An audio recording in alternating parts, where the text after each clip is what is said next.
Hi there, it's Kevin with RogueDeckBuilder.com here with a top 10 cards I want to brew with from War of the Spark. Now I know I'm late to the party. Usually I do this a week before the set is released once we have the full set spoiled, but I was busy with other projects, didn't want to put this too much further on the back burner. We're just going to go ahead and run down the top 10 cards that I want to brew from War of the Spark. Now keep in mind, this isn't the best cards. These are just my personal favorites from the set that I want to brew around. Everyone should have a list like this because I am sick and tired of the lack of innovation on MTG Arena especially.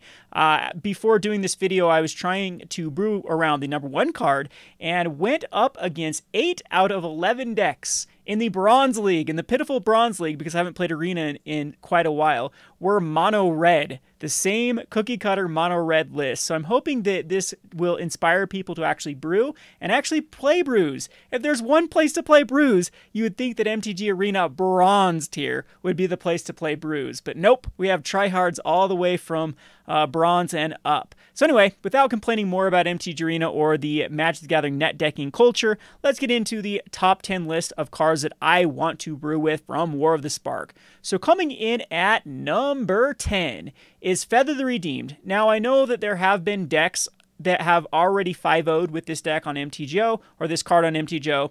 Again, I'm late to the party. This list was compiled right when the set was fully spoiled, and this card, of course, caught my attention. At the time, no one was really talking about it for a standard deck. All the hype around Feather was for EDH. So Feather, you can actually look at lists that are running like Defiant Strike type decks.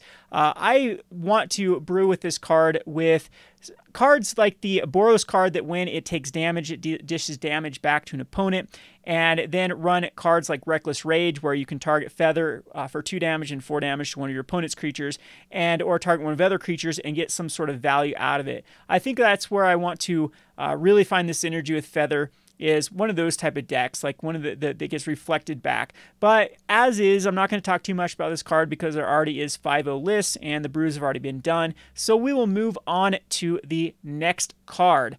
So next up on my list is going to be Storev Devkarin Lich. Now, I like this card a lot more post-rotation. I think it becomes one of the cards that just screams value. This is a 4-mana card for a 5/4 and it has Trample, which is actually really, really potent. Unfortunately, Lava Coil stays in the mix after rotation, so there will be the Lava Coil check. I believe Lava Coil is still in the top 5 cards played, so unfortunately, Storev does not survive a Lava Coil. However, if Storev can actually deal combat damage to a player or a planeswalker, you get to return to your hand a creature or planeswalker card in your graveyard that wasn't put there this combat. So I'm really liking this with a self-mill strategy. We still have the Glowspore Shaman that exists and is an elf, so there might be some sort of synergy with that. This also has the Zombie Elf tribal, which is pretty decent. Like, zombie's relevant right now for Liliana Untouched by Death. I might have to look at the zombie list that I did before in green-black and see if Storev is actually the missing piece for that deck. It is a nice curve topper. You have some pretty good 1-drop, 2-drop, 3-drop, and it's missing really good potent 4-drop.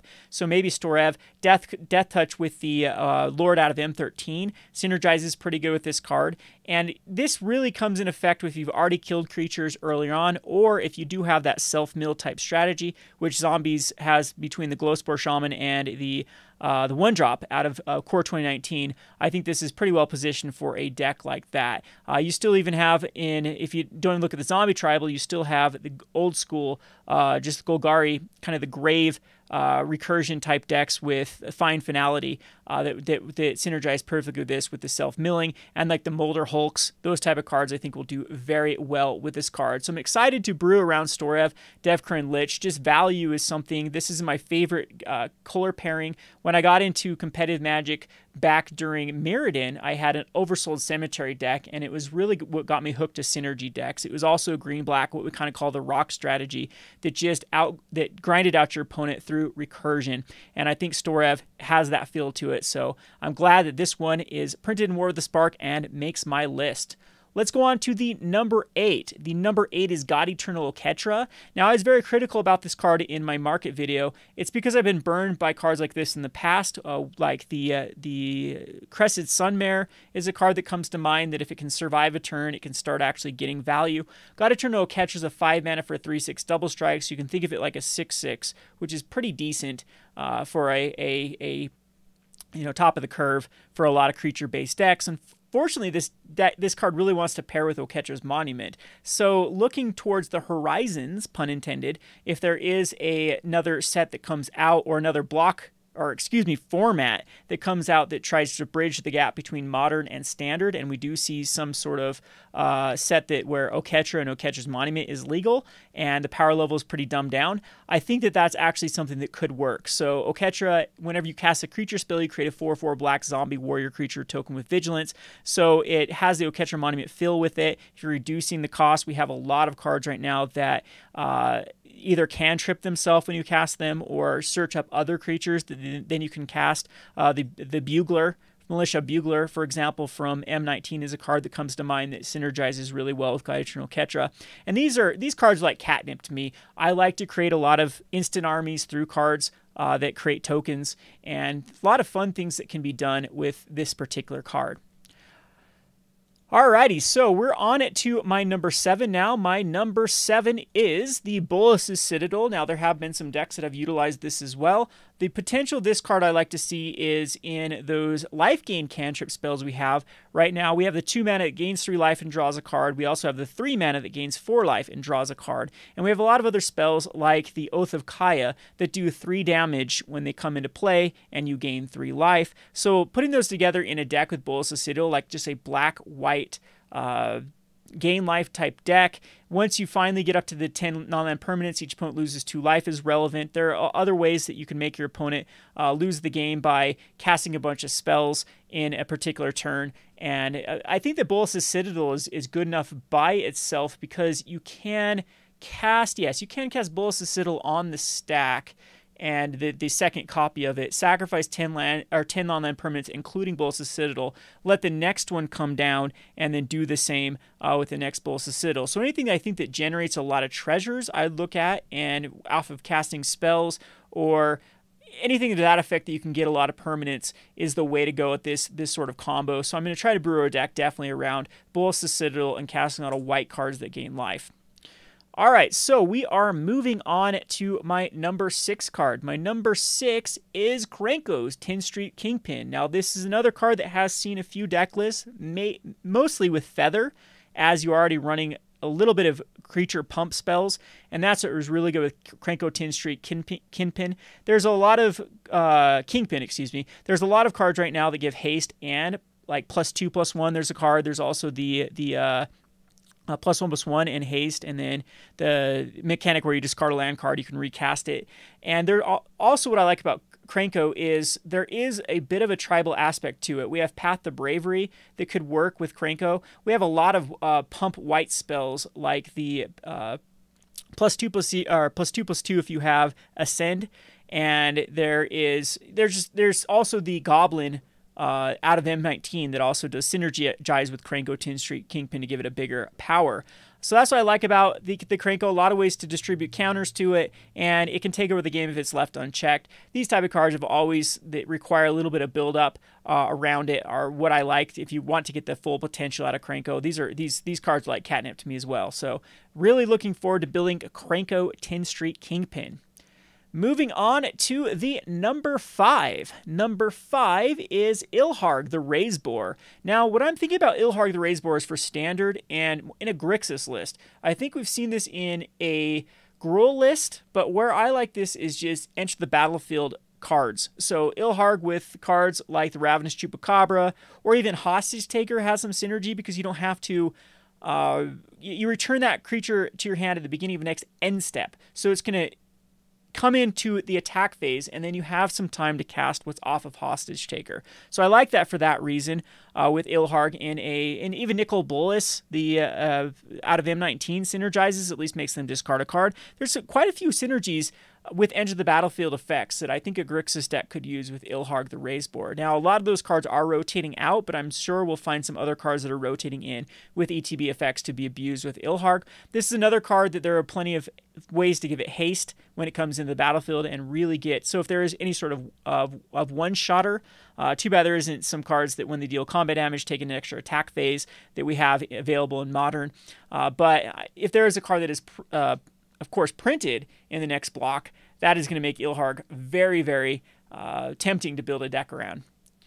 Going on to my number 4. Number 4 is the Yangyu Wildcrafter. Now, one of my favorite decks I've ever done for this channel would be when we utilized the card out of Aether Revolt. Now, I can't think of the card off the top of my head. The creatures with +1 counters add 1 mana of any mana to your mana pool. So this feels very similar to that. This is a very good go wide strategy with cards that can get +1 counters. There are a ton of them in the format right now that can either enter, like the Ugin Spirit or the Chamber construct out of Guilds of Ravnica that just immediately enter the battlefield with +1/+1, so they become Land War Elves and then Yangyu can then turn a bunch of your other creatures into mana dorks. So you can generate a ton of mana through small creatures early, and those creatures also can later on just become bigger and bigger through Yangyu Wildcrafter and a proliferate type strategy, and then you can win the game that way. So definitely looking forward to building around that. Probably going to be in green-white. We also have Unbreakable Formation that synergizes with this synergy, and definitely want to brew around this card. It's my favorite Planeswalker in this set, with a set of 37 Planeswalkers, and I think it's the only one that did make my top 10 list. Not a big fan of Planeswalkers unless they have a lot of synergy potential. On to my number 3. Number 3 is Nahab Dreadlord Champion. I am a huge fan of the old school Nahab out of the Hour of Devastation, and this one I definitely want to brew a commander out of, because I think this deck is just, or this general is just absolutely broken with taking extra attack phases and then looting or throwing away all your cards, adding that much mana, and then finding even more ways to take extra attack phases until you find what you need. If you have any way to net up cards, and you start to net up mana. So there are some really good combos with this. There's an enchantment for 5 mana. You take an extra attack phase, for example. But in Standard, this also seems like it's a sleeper. Yes, it does die to Lava Coil, but a 5/4 that loots cards away and then allows you to pay mana later on. I'm thinking that when like Ashcloud Phoenix rotates, this might be one of the curve toppers for a lot of the red decks. Unfortunately, there are many ways to kind of cycle through your deck with Experimental Frenzies and now the new Chandra and risk factors that might leave Nahab in the dust, but I definitely think that this is competitive in those type of slots. So that's where I want to see it. Of course, if there is some sort of madness type effect, so if we do find a bridge between Modern and Standard and it brings in like the Shadows of Innistrad block, this could be a potential combo with a bunch of those madness-based cards.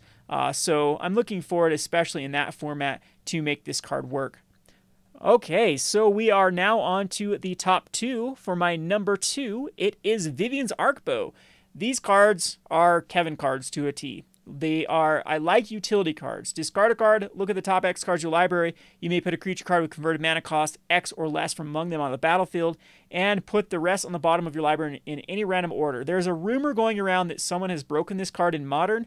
Apparently, at one of the tournaments this weekend, Channel Fireball has been buying up every copy of Vivians Arkbow, so keep this on your list of cards to watch. I am not a big fan of buying anything from War of the Spark right now. I think this set is just going to flood the market with cards. It's going to be very similar to Concept Arcare. If you go back and look at Concept Arcare, the rares out of that set are basically worthless. We have Mantis Rider that's a 4/of in the most popular deck in Modern, and it still can't crack $1. So I think that's the sign to come. That's what we're going to see with anything out of War of the Spark. And Vivians Arkbow, regardless if it sees even 4/of play in a Modern deck, I highly doubt this is able to keep its price tag. So utility cards, though, are right up my alley. They just scream build a synergy deck around them, and this one is a very reasonable one.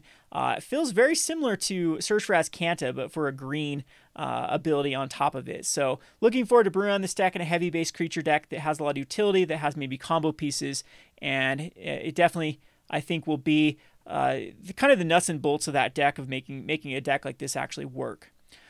Alrighty, so that leaves us with my number 1 card. I would do a drum roll, but I don't know how to play the drums. Let's go on to the number 1, and this is Cruel Celebrant. Was this any surprise that this is my number 1?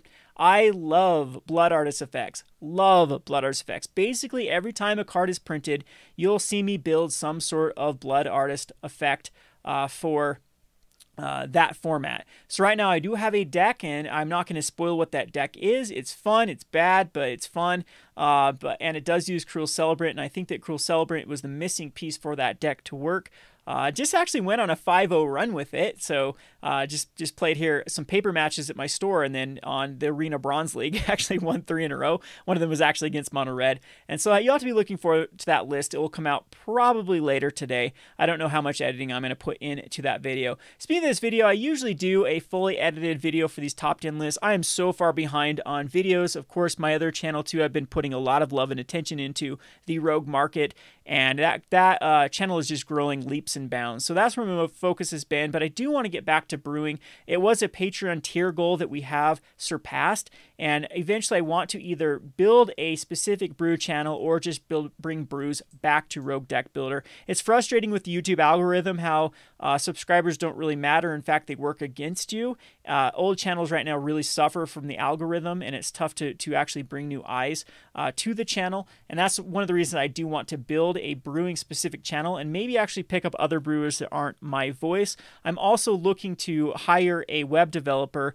Checked into like the TCG Player stores, and if you've ever sold on eBay or TCG Player or any other venue, it is just not worth it. The fees kill you. And so I'm looking to just match Crystal Commerce rate and actually hire someone that wants to do it for that rate. Crystal Commerce won't even get back to me, so of course I'm not going to use their service if I've emailed them 3 or 4 times and they're too lazy to even contact potential customers. So if you do know a developer, if you do know someone that is good with like just inventory management, it should be pretty easy to scrape a database for Magic. There's so many free ways to do that. I know that every day there's a few more sites that pop up that use the same database for Magic cards. So have them shoot me an email, and I definitely want to get that going, because I think that's the future of Rogue Deck Builder, is to give me an outlet to actually sell some of my specs and some of my brews at a reasonable price rather than getting killed by fees. Anyway, I don't want to distract too much from this video. I hope you enjoyed this video, and I apologize for the lack of editing. We'll get to actually brewing these decks. I promise there will be a card out of each one of these top 10s that will have a brew around it. So we'll start with Cruel Celebrant, and that video will either come out later today or tomorrow. Excited to see your top 10 list. Put it in the comment section below, and happy brewing. Don't be one of those that plays Mono Red in the Bronze League. Thanks for watching.